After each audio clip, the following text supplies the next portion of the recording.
A little differently, and as you can tell, I'm not at my usual studio. I'm actually at home, so we are taking a short break over Easter holiday, but of course the news does not stop, so that's why I'm still doing this live stream with you guys and actually talking with you guys. So do chat with me on the live chat on Jam Crypto. I really appreciate some interaction with you guys as well. So honestly, today's story are very too important to ignore. So even at home, I've got a packed show for you guys. So let me quickly walk you through what we're covering today. So because every single story actually connects to a much bigger shift happening right now.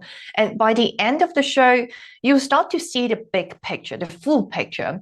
First, we are starting with Washington. So there's a major shakeup inside the US government. Attorney General Pam Bondi is out, and this is not just a simple leadership change. This ties to the Epstein case, the Epstein file, political pressure, and growing tension inside the Justice Department. And we are going to break down what actually happened and why this matters going forward.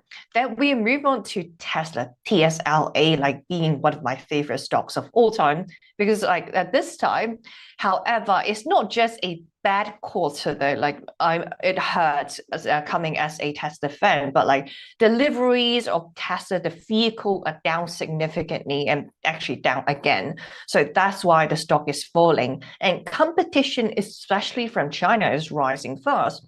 At the same time, Tesla is shifting from its story away from just cars, just vehicles, into more AI, robots, more power station, I would say. So the future bet. So the big question we're asking today, what is Tesla heading to?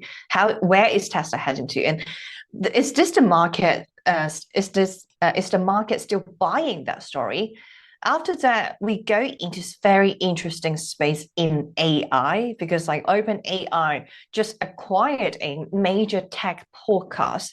Now, on the surface, this sounds like a media deal, but if you look deeper, this is about control over information, who gets to shape the narrative around AI and what happens when the company being covered owns the platform covering it.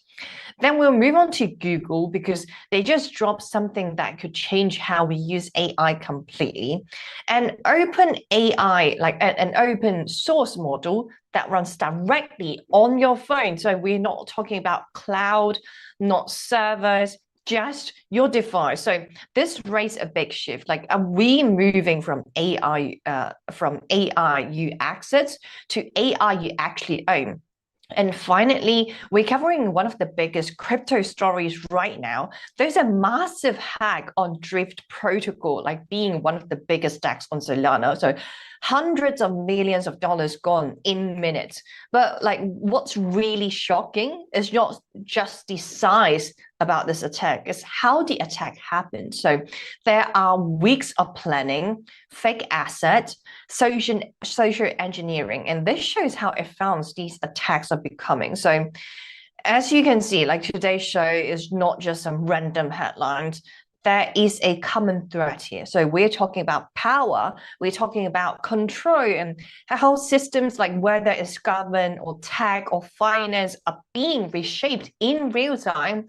And that's exactly why you want to stay with us until the end. And because later in the show, we are bringing in someone special. So we are bringing in Daya, who is a Bitcoin educator in Bali. So there's a lot happening, not only on the surface, but also on the ground of Bali. So a lot to cover. Basically, let's get started with the first story of today. So let's talk about a major shake-up inside the US government. So Donald Trump has removed Pam Bondi from her role. So officially saying, okay, that is the official note, okay? The message was simple. She is just transitioning to a new job in the private sector. But behind the scenes, multiple sources are saying something very different. Like they say she was fired.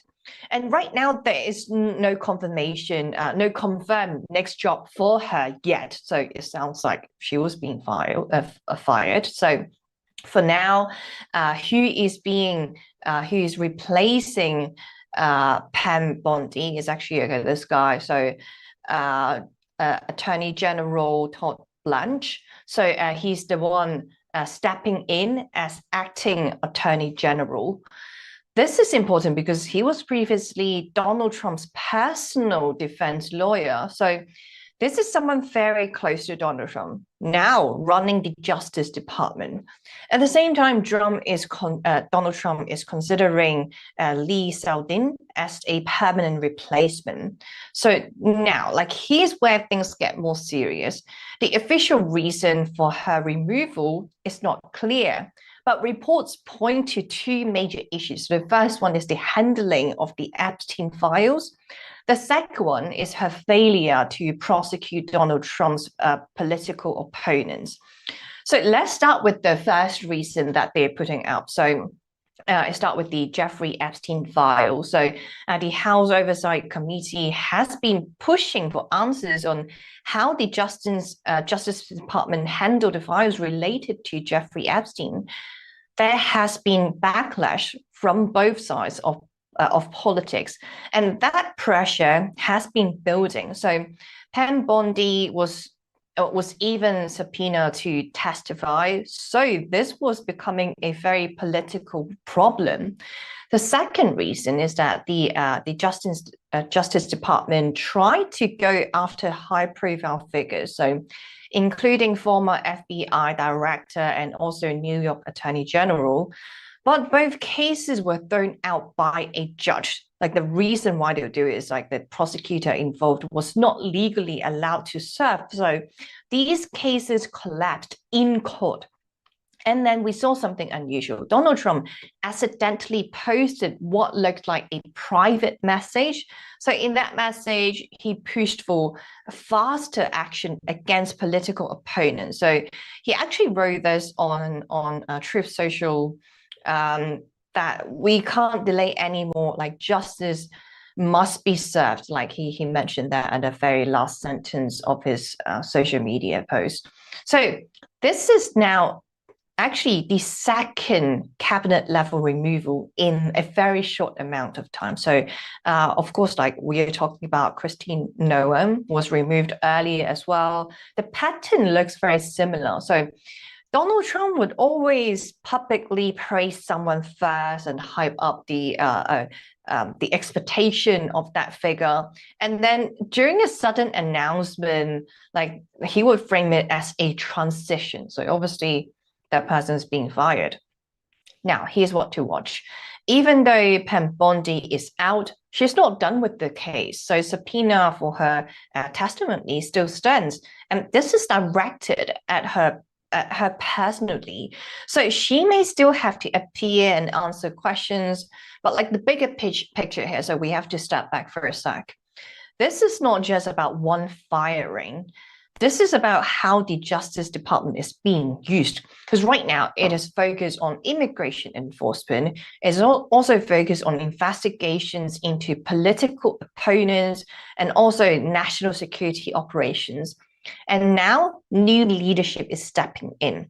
So the big question we are asking right now, does the Justice Department become even more aggressive, or do legal limits start to push back because courts have already shown there are boundaries that cannot be crossed, and that tension is only growing? So next story of today, I do want to shift to Tesla because, like, if you have been watching my show, you know I'm an absolute Tesla bull, and I've been buying for years actually. So actually, I'm still in profit despite Tesla drop a lot. But like, there are growing concerns about Tesla, whether it is really still a EV company. So is it still a car vehicle company, or is it more like an AI company? Because like if we just focus on the Tesla stocks, Tesla, it has been down quite significantly. So the past 6 months, it has been down 16%. So that is quite a lot. Like it's not some shitcoin we're talking about. So there's also rising concern about the bad quarter. So the question we're asking, is it just a bad quarter, or is it the trend that will likely continue? So what just happened? Like, let's actually dive into the figures. So here are some key figures we are looking out for. So for Q1, Tesla delivered about 358,000 vehicles. That is a 14% drop from last quarter and below expectations. So analysts were expecting 370,000 deliveries. Obviously, they missed it. And of course, that was really being reflected on the price action of TSLA. So shares dropped more than 5% in one single day. And overall, Tesla stock is now down like 20% since the start of the year. So it looks very concerning, like especially if you look at this chart. I mean, like past year performance is still up 34%. So like now, here's the bigger issue. Like this is not just a one-time miss for Tesla. It has been happening quarter to quarter. So Tesla has now reported declining sales for 2 years in a row. And this latest quarter shows the trend is continuing into 2026. So this is becoming a pattern and perhaps a problem for Tesla. So let's break it down. What's happening globally? What went wrong for Tesla? Let's just focus on the EV sector, and we ignore for the AI or the robots for a little bit. So for Tesla, in Europe, Tesla is losing ground fast. So sales are actually down sharply. So if we talk about France for Tesla is down around 38%. Germany is down nearly 50%. And Norway, like once Tesla's strongest market, is down 88% in January. So there is a major drop for Tesla sales. Now, if we take a look at China, so China's vehicle, this is where the pressure is really kicking in for Tesla, I would say. So, for example, BYD has now overtaken Tesla as the world's largest EV maker. BYD sold over 2 million vehicles last year, and they are expanding globally into Europe, into Southeast Asia, Latin America, and the Middle East. So here's the key difference. Between Tesla and BYD, BYD is significantly cheaper, like the price-wise. It just makes more sense to buy a BYD compared to Tesla. At the same time, Tesla is narrowing its line up. They have discontinued the Model S and also Model X. Now they mainly focus on selling the models of Model 3, Model Y, and Cybertruck. That's a smaller range compared to competitors, so less options for customers to choose from. Now, here's where the story really changes, because like Tesla is no longer selling itself as just a car company. The focus is now on robotaxi, though it has been delayed for quarter by quarter.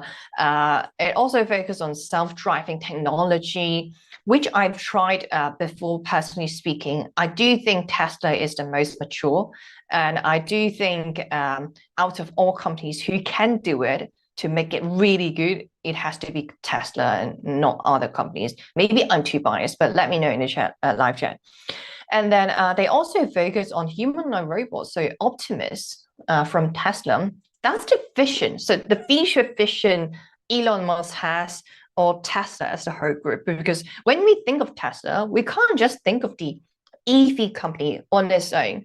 Like it's more about like investing in the vision of Elon Musk, because he is a little bit like a visionary, in my opinion. But here's the problem. We talk about all these like futuristic designs about robots, about self-driving technology, but none of that are generating real revenue yet. So that is becoming a one type of worries that investors might have. So right now, Tesla is still making most of its money from selling cars, but car sales are down significantly. At the same time, the stock is still priced very high. Tesla is trading. So if we go back to Tesla stock, like Tesla is trading at a price to earning ratio above 290. That means investors are paying for future potential, not the current results. And that gap is just getting wider. So does it mean like even getting into Tesla right now is a little bit overpriced? Is it too expensive? I'll leave it to you guys to decide. So now here's something interesting. Because of the Iran conflict, oil prices are rising high. I mean, I kind of feel that personally as well, because like I'm driving every single day, and it was really not fun looking at the my credit card charts, my credit card bill. But like anyway, so oil price is affecting a lot of people, like everyone globally. So though the US claim that they don't have much effect, so because like US export most of the oil to the world as well, so US doesn't feel the impact. But like we go to X and go to the social media posts that people actually take picture of when they put the gas in. I mean, it's not fun from personal experience. So anyway, like Brent crude oil right now is sitting at $109. So it's still going up because like during yesterday, kind of like during Donald Trump's talk, it kind of create more confusion in the market. So it definitely did not help. That's why Asia market was like was down significantly, including the Hang Seng Index here in Hong Kong. So like because of the Iran conflict, oil prices are going up. Like gas prices in the US now above $4 per gallon. So what's happening here is that they are shifting the focus to use EV instead. Like in a strange way, like this Iran conflict is actually a huge boost for EV demand. But here's the key question. If EV demand rises, who gets to benefit the most? Like, is it Tesla or is it BYD? Like, ultimately, I'll leave it for the market to decide, like, whether Tesla is still an EV company or is it just an AI company after all? Because, like, I'm speaking as a long-term investor of Tesla. Maybe I'm not maybe I'm a little bit biased. So anyways, we'll take a short break from here. And when we come back, we're diving into more actual AI news. So the next story we're diving in, we're talking about OpenAI acquires a really popular tech podcast, so being TPPN. So we're going to dive in, see if it's still basically fair for an AI company to purchase a media platform. Are we still taking any advice from the media platform that just been bought? So very interesting news coming up. Do stay with us after the break.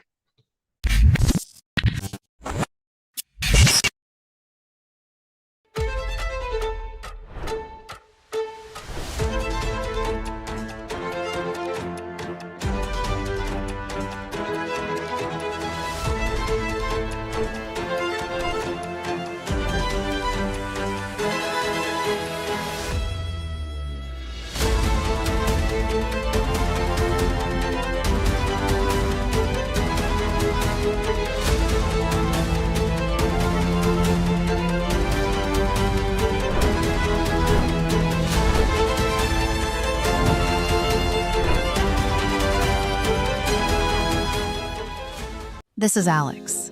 Alex spends most of his time thinking like a trader, still deciding what to do with his Bitcoin. While Alex waits for the perfect entry, this is Laura. She's watching the S&P drop. Everyone is suddenly a macro expert. She doesn't panic. This is Tom.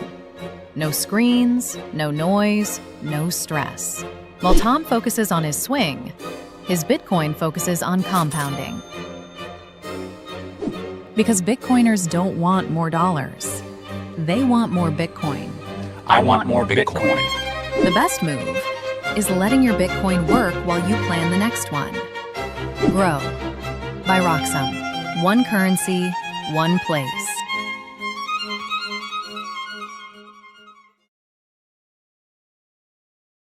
Oh, I forgot to mention, dividends on Roxom are paid in Bitcoin. Stretch your income, 11.5% paid in Bitcoin. Stretch your income to 11.5, get 11.5 in Bitcoin and Roxom. 11.5%. 11.5%.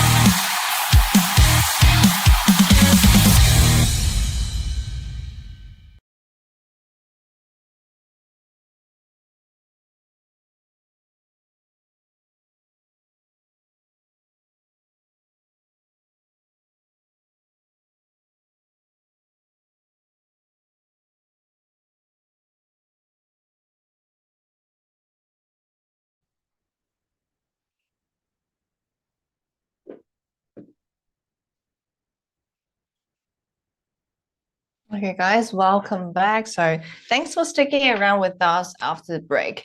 We're now diving into a very interesting story. So OpenAI just purchased a media podcast. It looks like just a media deal, but this is more about control over information and who gets to shape the conversation in the AI era. So what just happened is like back to the news here on CNBC.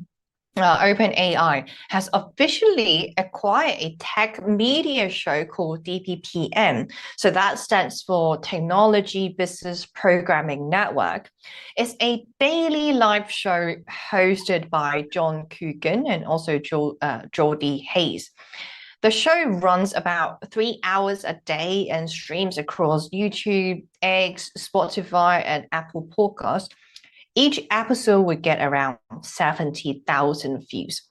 So this is like, this is, I would say, not a small show. Like TBPN, they are making like around $5 million in the first year. So very profitable media, I would say, like a media platform, and is expected to generate over 30 million next year, so a million in actually this year, so in 2026 this year. So this is a very fast growing media platform and now is owned by OpenAI. Like the show will now sit inside OpenAI's strategy team. OpenAI says the show will stay independent. That's what they claim at the very least. So that means hosts would still get to choose their own guests. They can control the content and they can criticize OpenAI if they want to. Like even CEO Sam Altman said it publicly. He expects them to not go easy on the company. That's what he claimed. Okay, again. Now, step back for a second. Can a media show really stay independent when it's owned by a company that it covers? Because structurally speaking, something has changed. Before the show, before this, like the show was outside, it could question everyone equally. But right now, the company they cover is the company paying them, and that creates pressure, even if it's not direct. And I would say like this is really a big deal. It's not just about censorship. Like the host might still ask tough questions. Like, of course, they will invite competitors to join the podcast. They could still criticize OpenAI, but the incentive right now is really different. Every decision, like every sentence that they say on the podcast now carries weight because their employer is also the subject. So TBPN builds its reputation on access. So if you guys don't watch the show, they are like top tech leaders appear on the show actually. So we are talking about Mark Zuckerberg. We are talking about Mark Benioff, who's the CEO of Salesforce.com, and even Sam Altman himself. He was on the show a little bit as well. So The value was quite simple. It's to have real conversations with tech builders between insiders with a sense of honesty and access. Now that OpenAI owns the platform, that perception may shift. Like, even if nothing changes on the surface, the idea of independence may be gone, and immediate perception is really everything. So the bigger trend is like this story is part of a much bigger shift. AI companies are not just building technology, they are building the ecosystem around it that includes content, like that include podcasts, media, distribution, and influence. OpenAI already has its own blog. They also have now a podcast and its research channels. Now is adding an external media voice. So this move is not just about size. TPPN is really small compared to OpenAI on that scale, of course, but the signal is big. This is about owning attention, owning narrative, and shaping how people understand AI. So the bottom line is OpenAI didn't just buy a podcast, it bought credibility, it bought access, and it bought a platform that influences how tech is discussed. So the key question is like, can that trust be maintained, or does ownership change the story? Because in the AI era, control over information may be just as important as control over technology. And that's why we're paying attention here on Roxom TV. All right, so speaking of AI, more AI story coming out because there is AI new development every single day. And here's what just happened. So Google just released a new AI model called Gemma 4. This is part of the same research behind its larger AI system, so Gemini. But here's the key difference. Like, this version allows you to run directly on your device. So that means your phone, your laptop, or even small devices like a Raspberry Pi. So no cloud needed, no internet required. Until now, most AI tools work like this. So what you do is that you send your data to the cloud. The model processes it, then sends the result back. But Gemma 4 changes that completely. Like right now, like everything happens locally on your device, and that means you get faster response, better privacy, no need to rely on servers. Google says the smallest version can run on a smartphone with almost zero delay, and compared to older versions, that is 4 times faster and uses 60% less battery. So this is not just possible, it is very much practical by Gemma 4, so by Google. There are actually 4 versions of Gemma 4. So 2 smaller models for phones and edge devices, 2 larger ones for developers and workstations. So all of them, they can handle text, they can handle images, they can handle video, and they support very large inputs. You can feed in very long documents, or maybe even the entire code bases, all in one prompt. Now, here's the most important part. This model is fully open source, which I like, of course. What it means is that it means anyone can download it, anyone can modify it, and anyone can use it commercially. And they don't have to pay Google at all. Like, that license removes almost all restrictions. So this matters because, like, since 2024, Gemma models have already been downloaded over 400 million times. Developers have created more than 100,000 custom versions. So this is already a very strong ecosystem. And now it just got more open, which I like. Right now, the AI industry is split into 2 models. So for one, we have the closed version, so closed AI. That means you have to pay per use, you access through an API. But for an open AI, not the company, so like an open AI model, you run it yourself, you control everything yourself. Google is clearly pushing toward that open model. And this creates a big question. If AI can run on your phone, if it's fast, private, and free, then who pay for every request, right? It doesn't make sense. this directly challenges companies that charge for API access, because like API can be very expensive. We all know that. Like the bigger picture here, like this is not just a product launch. This is a shift in where AI lives, from centralized servers to personal devices, from controlled access, and now to a very open ecosystems. Everything is open source. So Google is not just building AI, it is changing how AI is delivered, like more local, more private, and more open. And if this trend continues, AI may no longer be something you access. It may become something you own. And that's why we are paying attention here on Roxom TV. So speaking of one mind-boggling story of this week, or maybe of today, because I heard about that this news yesterday. I was really in shock. So what happened is that one of the DEX on Solana just got hacked, and we are talking about a $285 million heist. So of course not a small number, but of course it's not the biggest DeFi hacks. We have seen worse, but this is $285 million is not a small number neither. Okay, so the protocol we're talking about is Drift Protocol, which is a major platform on Solana, and it was hacked.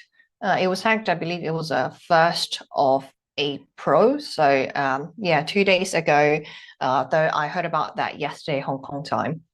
So early reports show a loss of at least $200 million, but like some estimates say it goes as high as $285 million.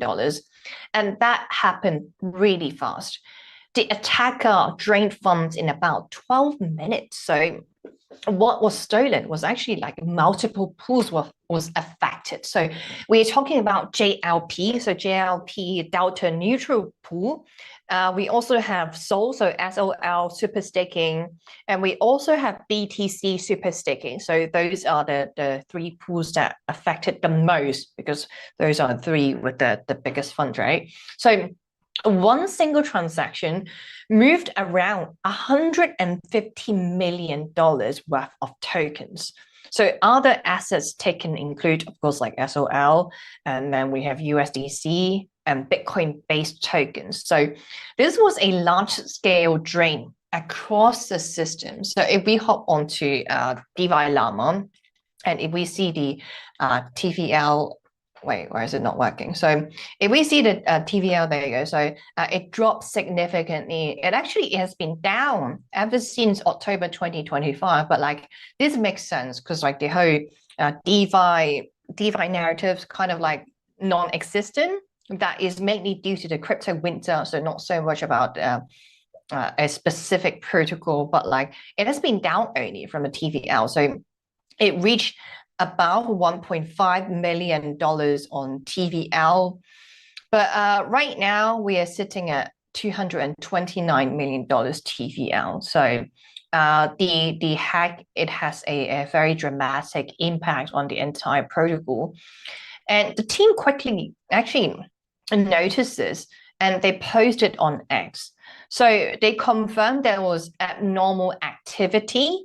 They warn users not to deposit any funds onto the website. Like I went to the website earlier, but like the website is still not working. So that's in a way they're protecting the users.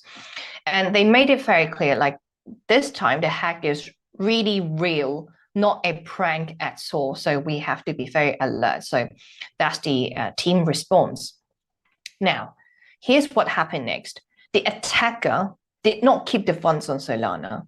They quickly moved them across different chains, of course, like into Ethereum, because that is the easiest, and then converted most of that funds into ETH, around 129,000 ETH, which is worth around $218 million.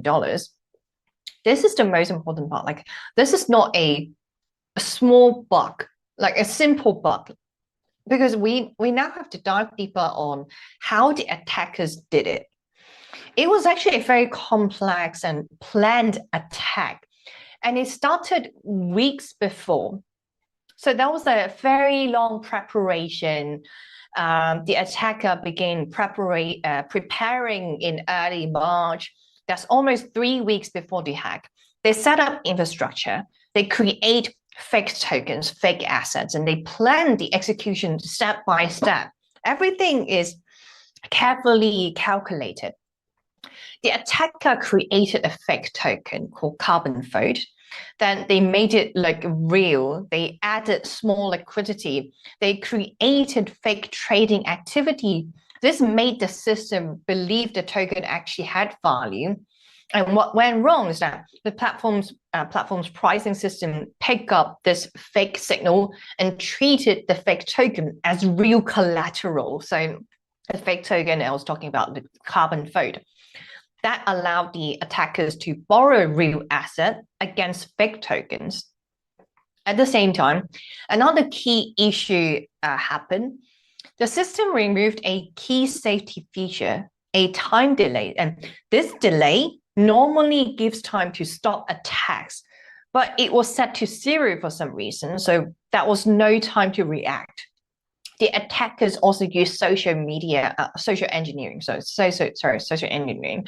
They trick people with signing authority into approving transaction in advance. And these approvals were actually hidden, so it wasn't showing on the wallet and later used to execute the attack. So then on 1st of April, everything was triggered. The fake token was used as collateral. Withdrawal limits were pushed higher, and within minutes, funds were drained. Any analysis suggests something very serious, like this attack might be tied to North Korea, because only that group is this advanced. Well, not only this group, but like this North Korean groups, they are trained to do one specific things, which is to steal your money, and especially for big institutions and big protocol like this. So based on the pattern that they use, they like to use mixers, of course. They are really good at timing of that activity and cross-chain movement. But this is still under investigation. But like, again, we're talking about crypto, so investigation doesn't mean much, in my opinion. After the attack, the drift token, like that's the most interesting part. Like, let's look at the chart. So past 7 days is down 47%. So obviously that's when the hack happened. So it dropped from 7 cents to a low of 3 cents, roughly a little over 4 cents. So it dropped significantly, dropped 40%, more than 40%. The platform paused deposits and withdrawals. Other platforms came out though. So we hop onto the Solana chain on DeFi Llama. So other protocols, like including Jupiter, because like Jupiter, according to DeFi Llama, like the TVL is still the biggest. So they have $1.7 billion TVL. So Jupiter came out and confirmed that they were not affected. The lending product is separate and users' fund remain backed. Because like stuff like DEX, like DeFi, they're actually adding multiple layers on top. So Drift Protocol was using JLP to have this pool, but like Jupiter already have its own token. So all these layers, you're actually adding more exposure risk to things like this. But like Jupiter confirmed, nothing happened. So everything is running very smoothly on the exchange. But the bigger picture here, so let's step back for a second. This is not just one hack. This shows a much deeper issue. Like DeFi systems we are looking at is very complex. It's very fast moving and very, very highly connected. Like I'm sure like a lot of people haven't even gone to DeFi Llama. They haven't really tested DeFi, like though they claim that they're in crypto, because like it is very intimidating, especially the first time going on a website. And I remember the first time I hopped onto Uniswap, I thought it was some scam website. Like, how could it be this simple? Of course, it could definitely a scam, right? So it kind of scared a lot of people, but that makes the entry barrier a lot higher. People don't want to spend time to understand DeFi. And At the same time, like attackers are being more advanced. We have North Korea, that the hacker group doing nothing but to learn about everything on the internet, about tech, about coding, about even social media. So that's why it's very concerning. Like bottom line is news like this was not luck. It was planning. Weeks of preparation I'm talking about. Multiple attack methods and execution in minutes. So the key question now is, can DeFi system keep up with this level of sophistication? Because as the industry grows, so does the risk. All right, so we'll continue to follow the story closely as more details come out. But for now, we're taking a short break, but don't go away because we have someone very important, a special guest joining us today. So we'll be speaking to Daya. She's a Bitcoin educator and community builder in Southeast Asia, the founder of Keyless Bitcoin and also Indonesia Bitcoin Conference.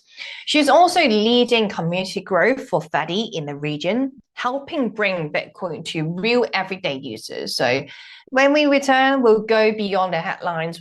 We'll talk about the adoption act, what the adoption actually looks like on the ground locally in Bali. So do stay with us, don't go away. We'll be right back. Some call me Chicken Little, others Bubble Boy. I'm a bit changed, but sounds familiar, right? Let me tell you a hard truth. The S&P isn't rising, the dollar's falling. That's the trick, monopoly money. It's ice melting by the second. Your savings, your salary, your time. Worth less every second. Everyone's using the wrong measuring stick. Switch the denominator. Price the S&P into Bitcoin. Hard, fixed, unprintable. Suddenly your unstoppable index, it's collapsing. And while you cling to dollars, well, Wall Street already switched. Before, you needed 2 brokers. Still getting my ninja bonus though, right? Plenty of spreadsheets. And my quant! I hate this part. I was right, and I'll be right again. If I were you, I'd thank me. You know my name's Dave, right?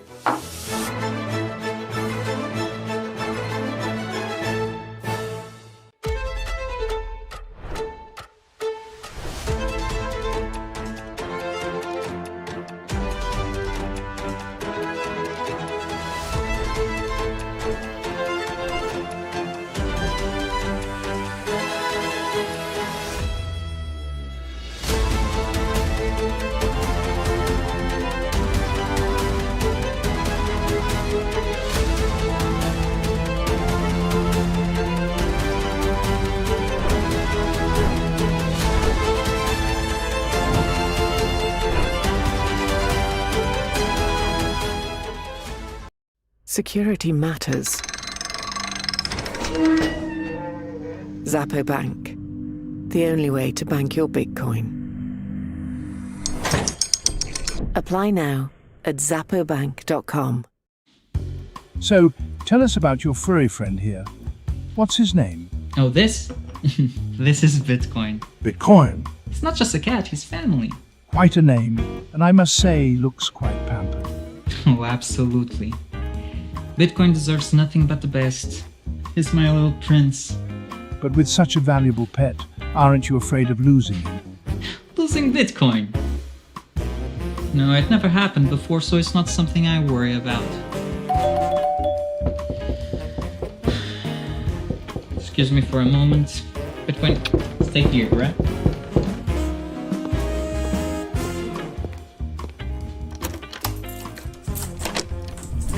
Bitcoin, no! Bitcoin, come on, little buddy, Bitcoin, I need you, don't go! This is Alex. Alex spends most of his time thinking like a trader, still deciding what to do with his Bitcoin. While Alex waits for the perfect entry, this is Laura. She's watching the S&P drop. Everyone is suddenly a macro expert. She doesn't panic. This is Tom. No screens, no noise, no stress. While Tom focuses on his swing, his Bitcoin focuses on compounding. Because Bitcoiners don't want more dollars. They want more Bitcoin. I want more Bitcoin. The best move is letting your Bitcoin work while you plan the next one. Grow by Roxom. One currency, one place.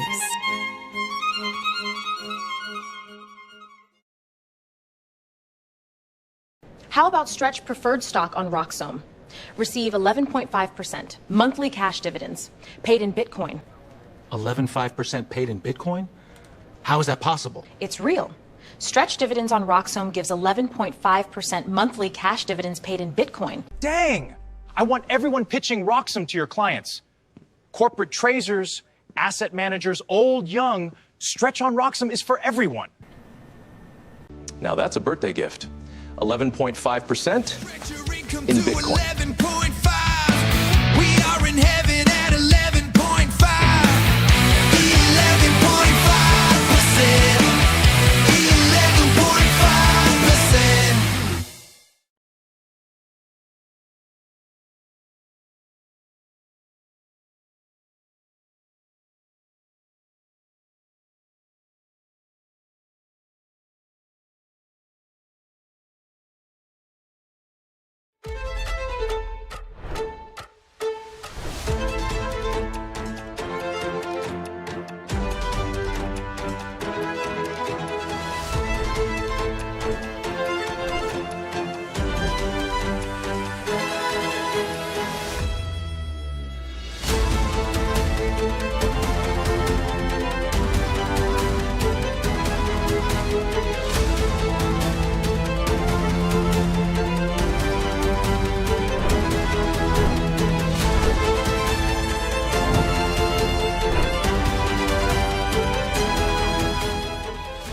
This is Alex. Alex spends most of his time thinking like a trader, still deciding what to do with his Bitcoin. While Alex waits for the perfect entry, this is Laura. She's watching the S&P drop. Everyone is suddenly a macro expert. She doesn't panic. This is Tom. No screens, no noise, no stress. While Tom focuses on his swing, his Bitcoin focuses on compounding. Because Bitcoiners don't want more dollars. They want more Bitcoin. I want more Bitcoin. The best move is letting your Bitcoin work while you plan the next one. Grow by Roxom. One currency, one place.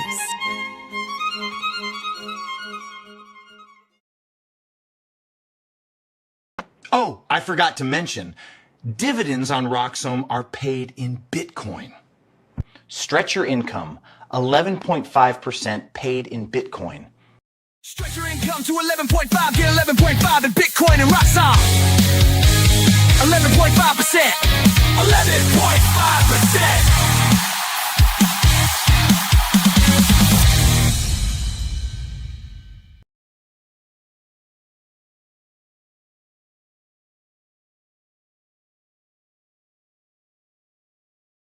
Some call me Chicken Little, others Bubble Boy. I'm a bit changed, but sounds familiar, right? Let me tell you a hard truth. The S&P isn't rising, the dollar's falling. That's the trick, monopoly money. It's ice melting by the second. Your savings, your salary, your time. Worth less every second. Everyone's using the wrong measuring stick. Switch the denominator. Price the S&P into Bitcoin. Hard, fixed, unprintable. Suddenly your unstoppable index, it's collapsing. And while you cling to dollars, well, Wall Street already switched. Before, you needed 2 brokers. Still getting my ninja bonus though, right? Fuck. Plenty of spreadsheets. And my quant! I hate this part. I was right, and I'll be right again. If I were you, I'd thank me. You know my name's Dave, right?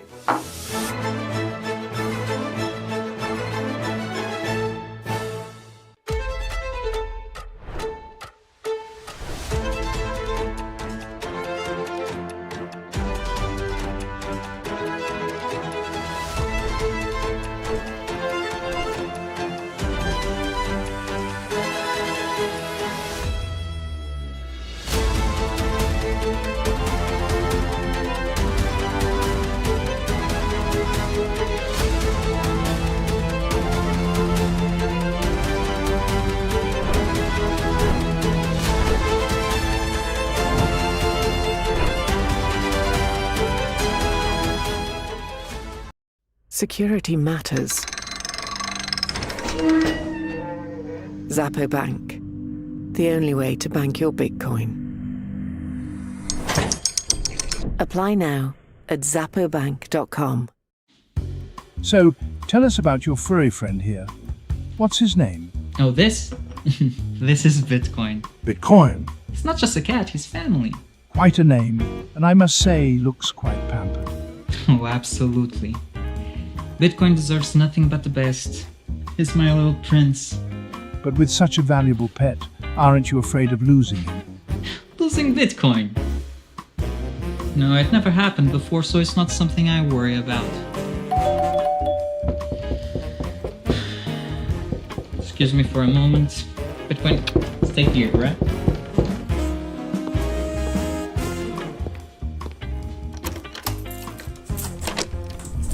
Bitcoin, no!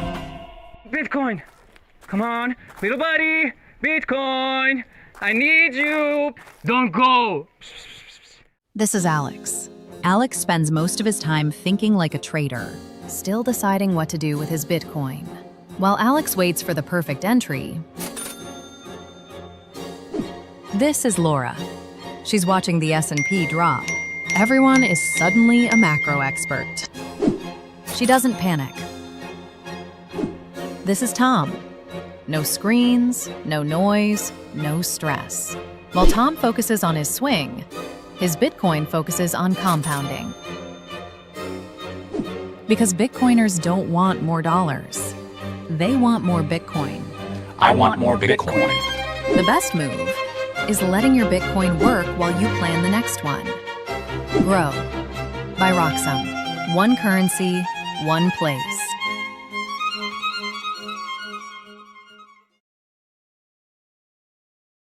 How about stretch preferred stock on Roxom?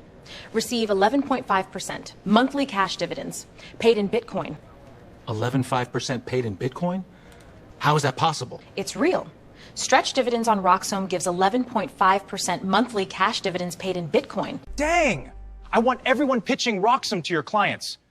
Corporate traders, asset managers, old, young, Stretch on Roxom is for everyone. Now that's a birthday gift. 11.5% in Bitcoin. 11.5. We are in heaven at 11.5. 11.5%. 11.5%.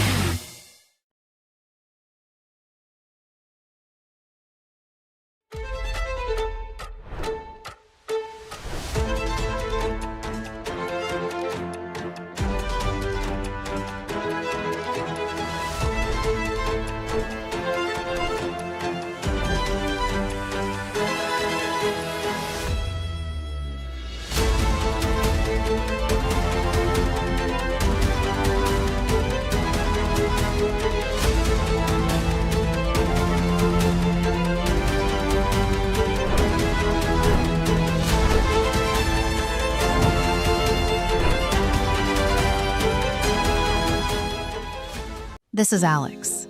Alex spends most of his time thinking like a trader, still deciding what to do with his Bitcoin. While Alex waits for the perfect entry, this is Laura. She's watching the S&P drop. Everyone is suddenly a macro expert. She doesn't panic. This is Tom. No screens, no noise, no stress. While Tom focuses on his swing, his Bitcoin focuses on compounding. Because Bitcoiners don't want more dollars. They want more Bitcoin. I want more Bitcoin. The best move is letting your Bitcoin work while you plan the next one. Grow by Roxom. One currency, one place.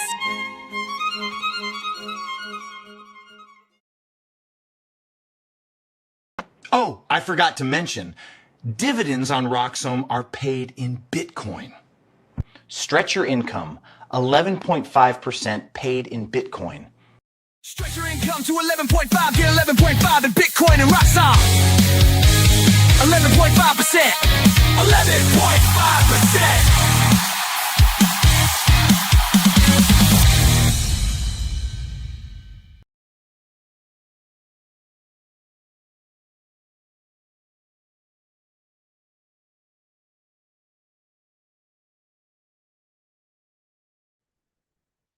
All right, guys, welcome back to Roxom TV and also welcome back to Gem Crypto. Thanks for staying around with us after the break. Now we're moving into the conversation I'm really looking forward to. So joining us today is Daya, who is a Bitcoin educator and community builder who has been doing incredible things across Southeast Asia. And right now she is based in Bali. So Daya is the founder of Kilas Bitcoin and also Indonesia Bitcoin Conference. And she's currently leading community growth for FADI in Southeast Asia, helping bring Bitcoin to everyday users in a very practical way. So today we'll dive into how Bitcoin, like what the Bitcoin adoption actually looks like on the ground of Indonesia and also Bali, and how tools like FADI are making Bitcoin more usable for everyday people like you and me. So Daya is welcome to the show. Great to have you.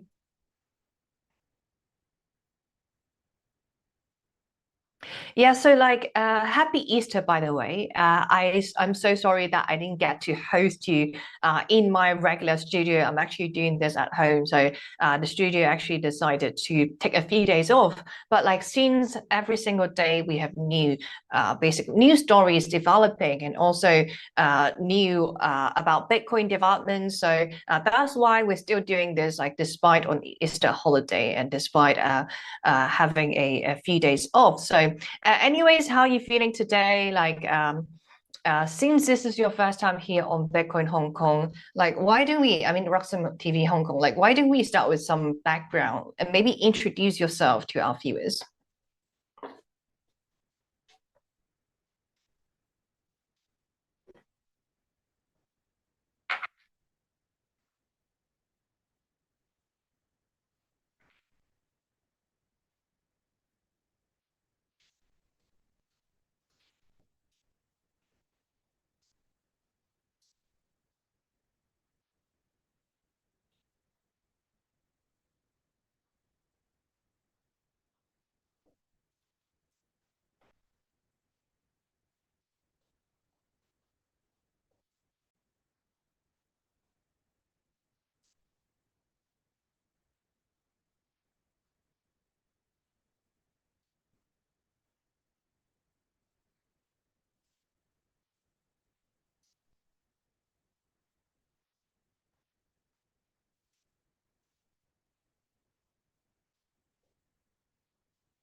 Yeah, thanks for sharing your story. Like that is definitely a lot of experience. Like I realized something interesting. Like a lot of people, when they first got into Bitcoin, they wasn't even thinking about, oh, it's going to be a life-changing technology. Like I love the fundamentals, but maybe it was more like an accident. Because one from what you just told me, from your journey, that you got into Bitcoin accidentally, maybe through payments, like looking for ways to receive money from your customers.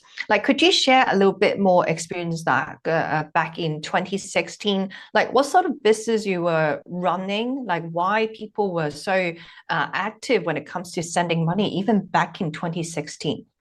Yeah, so back in the day, I was running my own retreat organizing company, and I organized retreat for people who wants to come to Bali, either for like yoga or I did any kind of retreat. But at that time, it was very hard to receive payment because the only two options that I have is either receiving payment through bank account or PayPal. And as someone who organizing it, then fee is very, very crucial for me because that's where my profit is going to be taken from.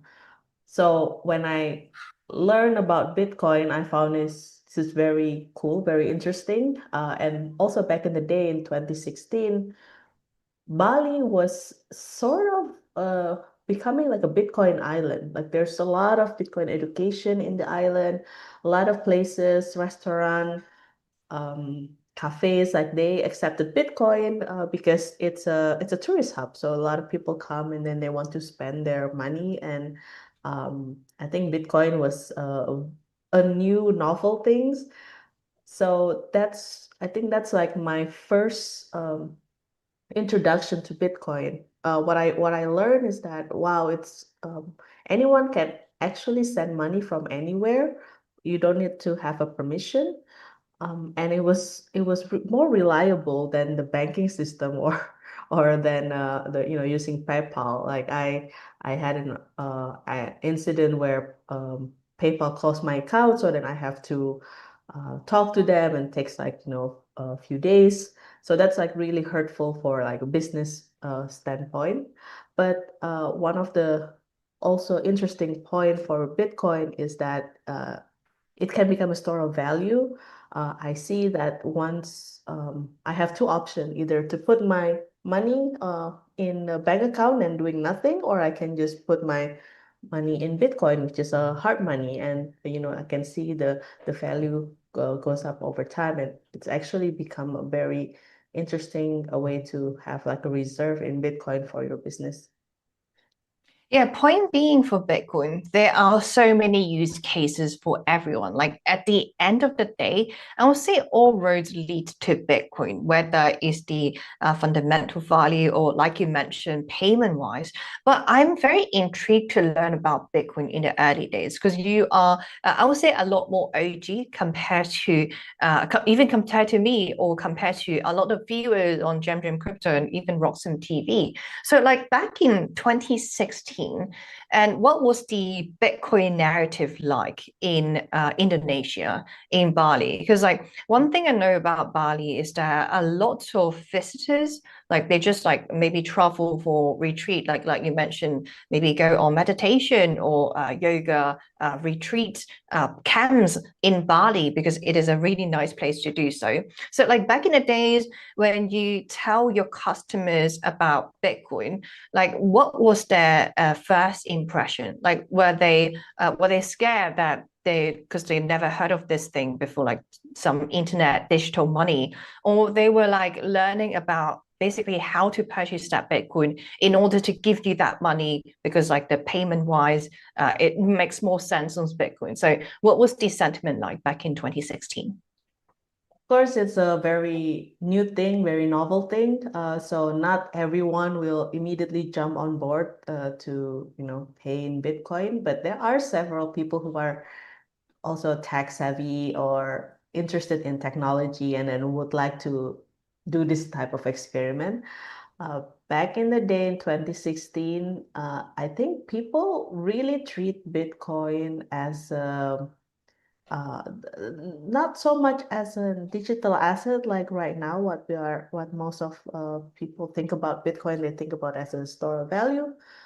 They think it like as another way to send and receive money, just like PayPal, just like TransferWise or Wise right now.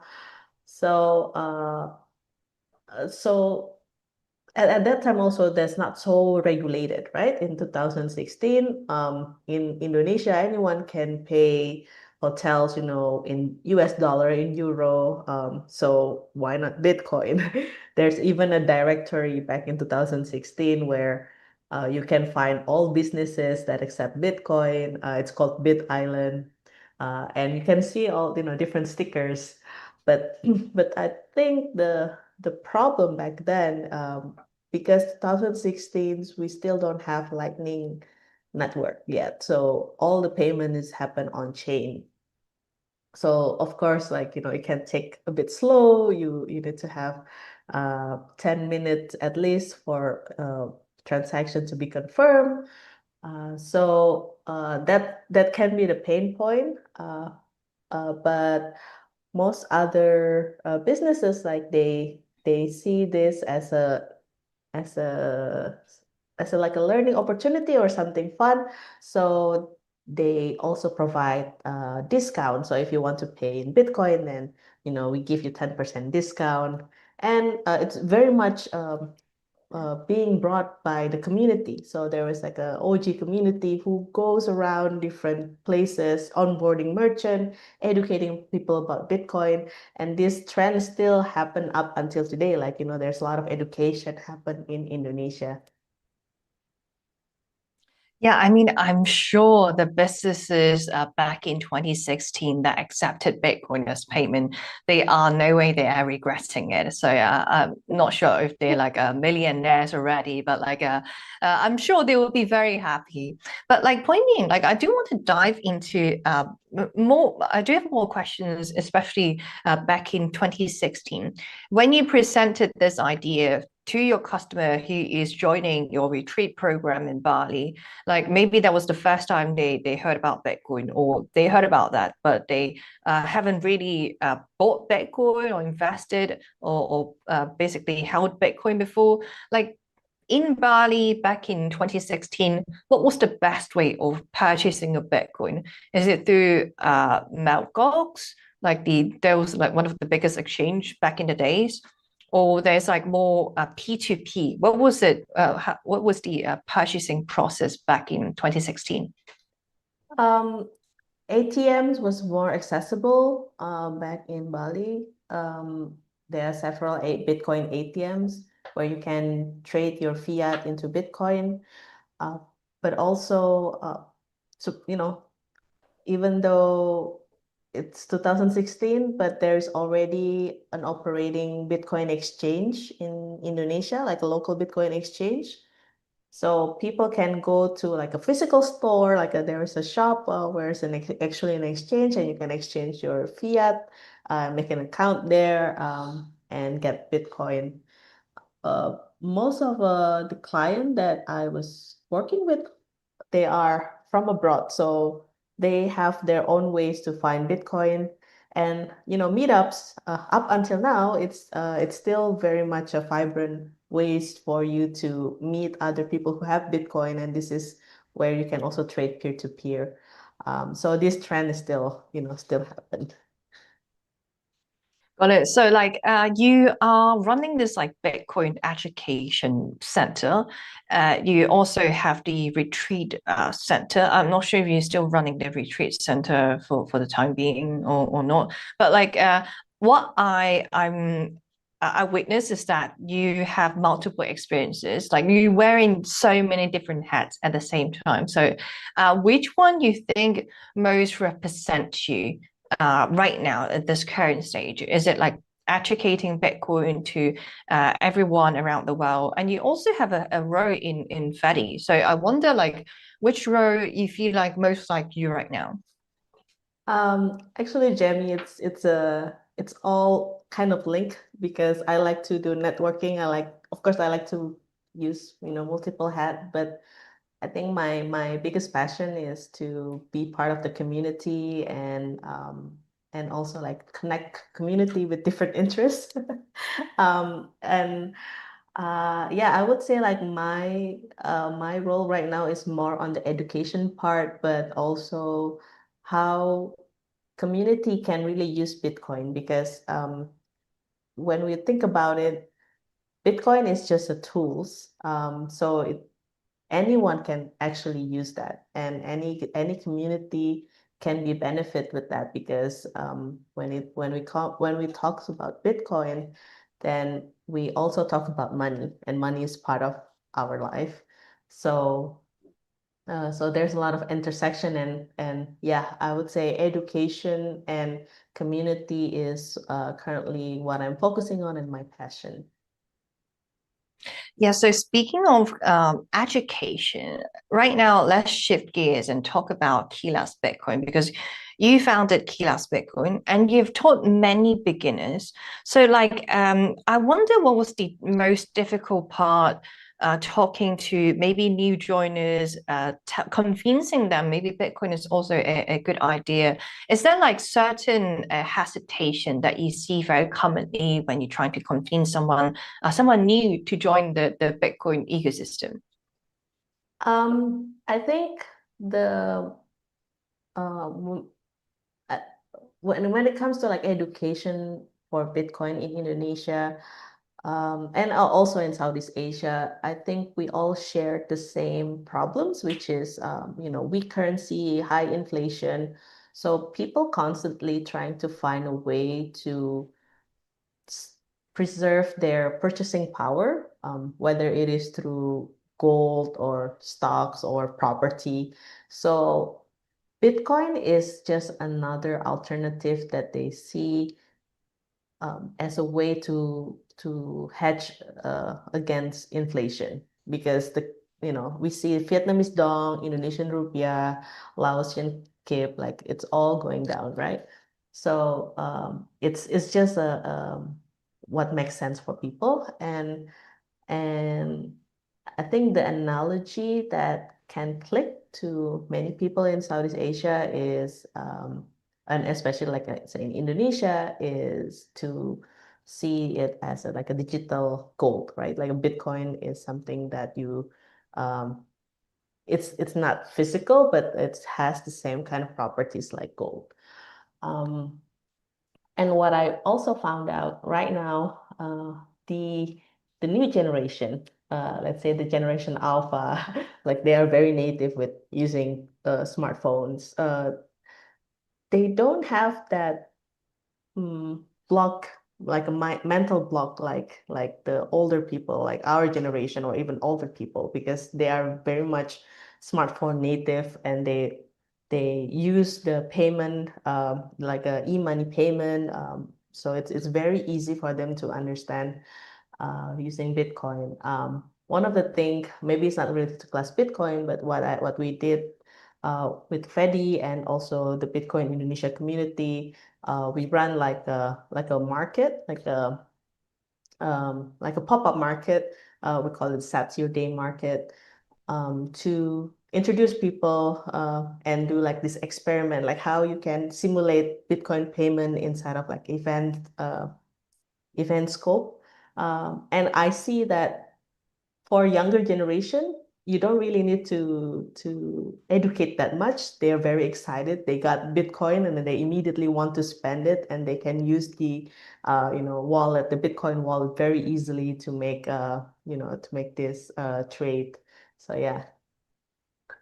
That being said, it's a really good thing that Gen Z or even younger generations, they have at least aware of Bitcoin, they've heard of Bitcoin and really interested in learning more about Bitcoin. That's why they're going to Kilas Bitcoin, to all these education center. But like that being said, do you think it's a good thing that people are spending Bitcoin? Because of Bitcoin's fundamental, it does act like a digital gold rather than everyday payments. Like, would you recommend your community to spend to Bitcoin as if it's just like PayPal, or you would basically give advice for them to hold on that Bitcoin on a long-term basis instead? I think what makes Bitcoin unique is that it can be a digital gold, but it can also become digital cash. And it depends on what is your need, right? Like someone who need to send money from Indonesia to Kenya, like it's much easier to send payment through using Bitcoin via Lightning Network than it is going to a bank, right? But if you are thinking about, oh, I want to save for my retirement, and also provide like heritage for my children, then Bitcoin can also become one of the tools. So I personally, like, I don't see the problems of spending Bitcoin. And this is why there's so many Bitcoin circular economy, popping up in different part of the world and also in Southeast Asia. And the key is that even when you spend your Bitcoin, you need to also make sure that you earn Bitcoin. So like the Bitcoin circular economy especially in a setting like, let's say, in a village or like in a close-knit community, this can make sense because you spend something, then you can also earn something. Um, yeah, so I think like when it comes to education, it's very important to also showcase that Bitcoin has many advantage. You can send it, like as if you want to send money for remittances. You can also use it like as a payment, like as if you are using cash, but you can also store it because it it is limited, and then yeah, it will be much better to preserve your purchasing power in long run. So as for remittance or payments around sending money to maybe to your relatives in different countries, like would you advise your community to maybe use stable coins instead? Because like stable coin is very convenient, it's very fast. Instead of like Bitcoin, maybe if I spend today, I'm gonna regret tomorrow. Like, would you advise your community to do that, or maybe just like Bitcoin, you still think is the ultimate choice here? I I pretty much see like one of course there is freedom, like whatever people want to choose, like when it comes to sending and receiving the payment. But I see the advantage of sending payment through Bitcoin via Lightning Network is one, it's very fast and you still hold it as Bitcoin. And there's also right now a new type of feature where you can let's say on the Fedi app you can hold your Bitcoin in the called a stable balance, so it's not a different coin. It's not like stable coin. It's still Bitcoin, but the value is still just stored in that fiat value. So that makes it more convenient for people who don't want to be exposed to the volatility. Uh, but one of the reason is that Bitcoin is censorship resistance, right? Like whereas like sometimes in stable coin you still can yeah, there's still like a aspect where it can be censored, or it still belong to a certain company. So I personally believe like holding it in Bitcoin, it's much simpler for a long run. Yes, that makes a lot of sense. And I'm sure a lot of viewers on Roxom TV would agree with you as well. So, like, I do have one more follow-up questions for Kilat's Bitcoin, which is the education center you founded. So, like, you taught many beginners.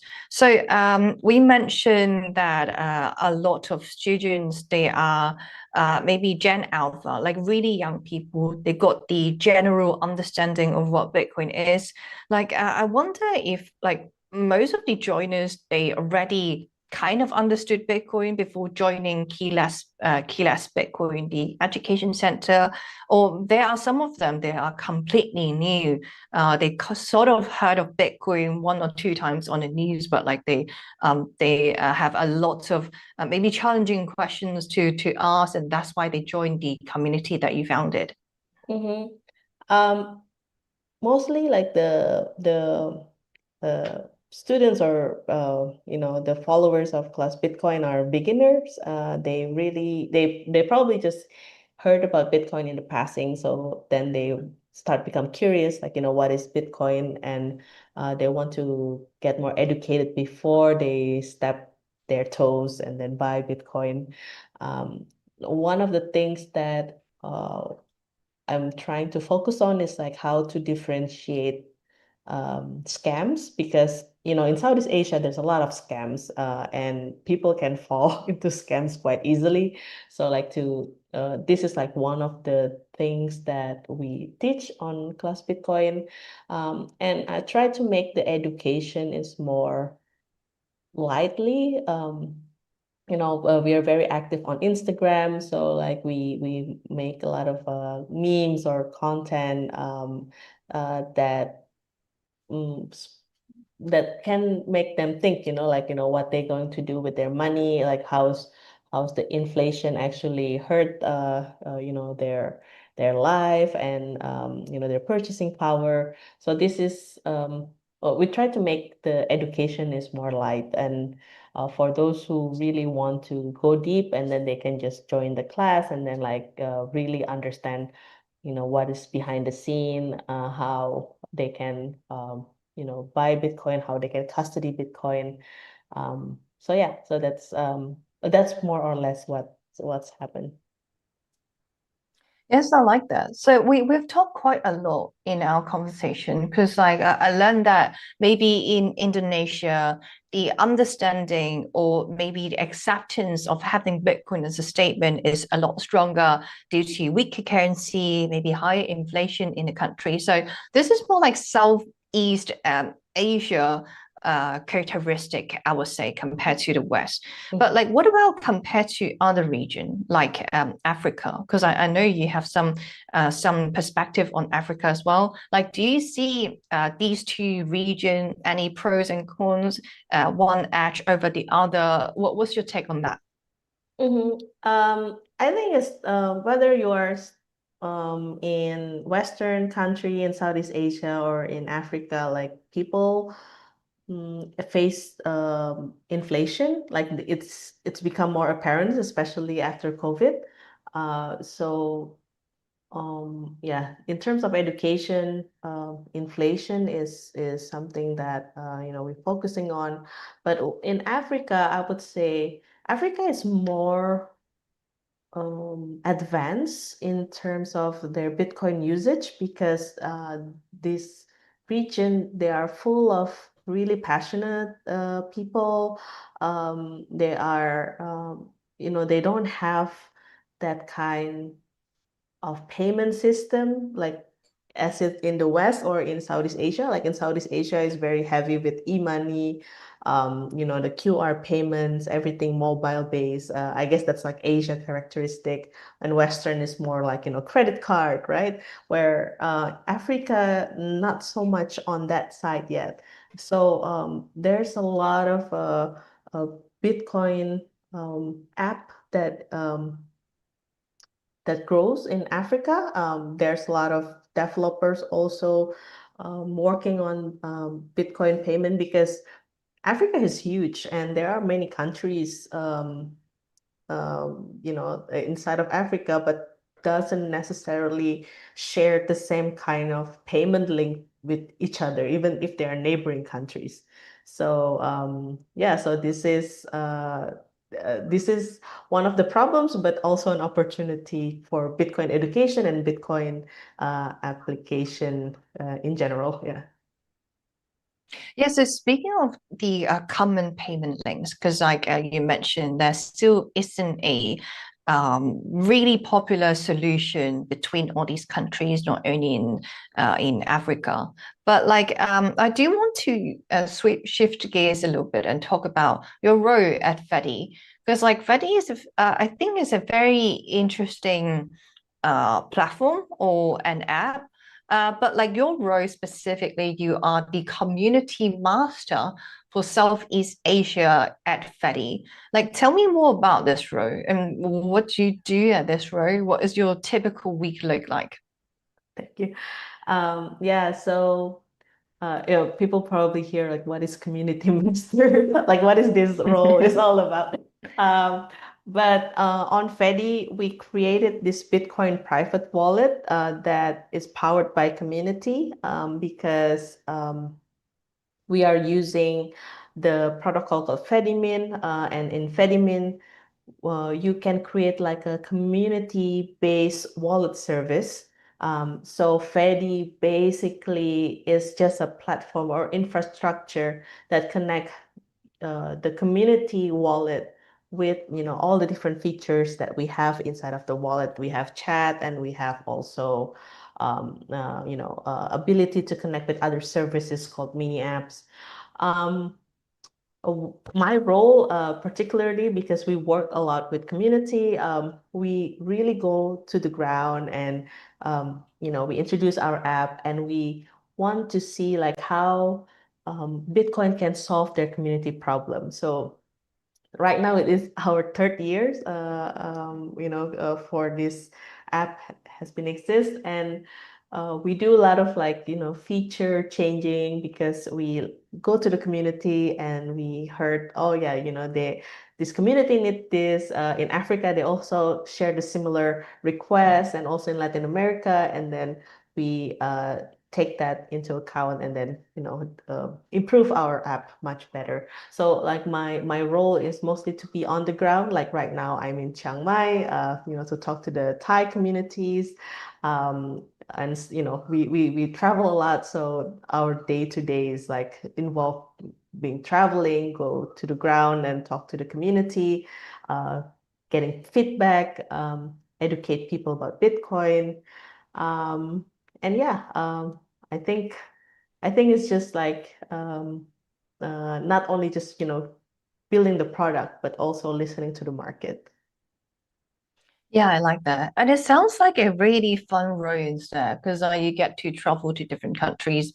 You get to talk to people locally on the ground, and you get to meet many interesting people. So I would say I would like that role a lot if I were you. So like one thing about Fedi, I noticed like recently you guys became open source. So like maybe I could ask this question as a maybe a beginner joining keyless Bitcoin. Sometimes like community might get confused about open source because that seems to be a good word, a very positive word. Everything's open source. But like, how do you explain to new joiners that maybe open source, it is indeed a better idea without going too technical? Yeah, so we just recently become open source, even though we before like we start building the app, and then now we make it open to public to be able to review our app and then give suggestion, because like what I mentioned to you, we are trying to be very much on the ground, and then receiving feedback from the community and how we can create a much better Bitcoin wallet app that is private, and also decentralized, because we give the power custody to the community, not some kind of third party custody, right? Like this is a very much community driven product. So when it comes to being open source means other people can go and check our code and then give suggestion, provide improvement. And if they want to make something better, they can also get inspired by what we're doing. So open source means it's allow people to there's a saying, right? Like if you want to grow fast, you go alone, and then if you want to grow big, you grow together, something like that. Um, yeah, it's just allow more people to be involved in our in the way we build the product. Um, so that in that sense, like improving transparency for people as well. So, for going open source, like, does it mean it would create more opportunities for developers or communities somehow, or it doesn't change? It's just like everything become less private, more open. Like the community can, they can review, they can see the code, they can review it, they can also like actively contribute in a sense as well. Like I mentioned, on Fedi, we are using a Fedimint protocol as a way to create this community wallet services, and that Fedimint protocol is open source and everyone open source as well, and then everyone can contribute actively. With the Fedi, it's also like now you can see it as a product, not only just a protocol. They can also contribute there. Yes, so from my understanding, it sounds like Fedi is a little bit like WeChat wallet in China, but adding that Bitcoin nature. Am I missing anything here, or there's like additional layer that Fedi is offering? Um, yeah, it's very fun analogy, like WeChat for Bitcoiner. But I think the main element in Fedi is the privacy, because we're very much focusing on privacy, the way the Fedimin technology behind it. It's allow people to be to transact with each other privately. When you start when you create an account on Fedi, we don't ask for your phone number, your email address, like, everything it's set up, privately as well. The chat is secure. So I think the main element here is the privacy aspect, because the privacy is the key in our product. Yeah, that being said, like you have seen so many people, whether you're hosting event or doing the educational center in Bali, like is there some very common question that you get asked a lot about Fedi and you really want to address, like now that there's a perfect opportunity here on a live stream? So like, is there maybe some common misconception about Fedi that you want to say, okay, it's not this, but it's actually this instead, because you have talked about that multiple times. Why not talk about that on the live stream as well? Yeah, I think the main confusion for people, they think like Fedi is the one who custody the money, like a regular wallet. Usually they are custodians, so like they custody your money. But Fedi acts a bit differently. Fedi is an infrastructure that connects you with your community wallet, and that this wallet service is it's custodied by the community, and we just we just become the platform or infrastructure that connects that wallet and make it more interactive, making it more usable, because we have different feature. So I think that's like one of the misconception, and then also another misconception, when we are using Fedi, we also use eCash as a way to make transaction much faster and more private. And a lot of people think that eCash is just another blockchain, but it's actually not. eCash is just a cryptography system, like a digital cash cryptography system that we use on Fedi, so then people can transact their Bitcoin in more private way and more securely, and faster. So I think that's just like two things that a lot of people sometimes confuse about when it comes to Fedi. And also they think like Fedimin and Fedi is the same. I would say Fedimin is the protocol and Fedi is the app. And you can use different wallet that support Fedimin outside of Fedi. So like if you created the this Fedimin federation, you can practically like use different wallet that supported outside, not only just Fedi.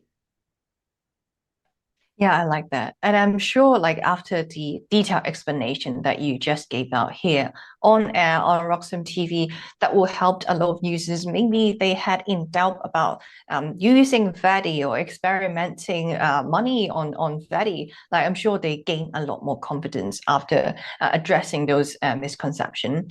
So, anyways, like, last question that I want to ask you, Daya, what's next for you personally? Like, we talk about you have multiple roles, like you founded Keyless Bitcoin, you host many events, many conferences, and also you have a role at Fedi. So what's next for you? Anything you want to share? Right now, like, I'm mainly focusing on Fedi, and growing the communities, and then making more people to know more about Fedi in Southeast Asia.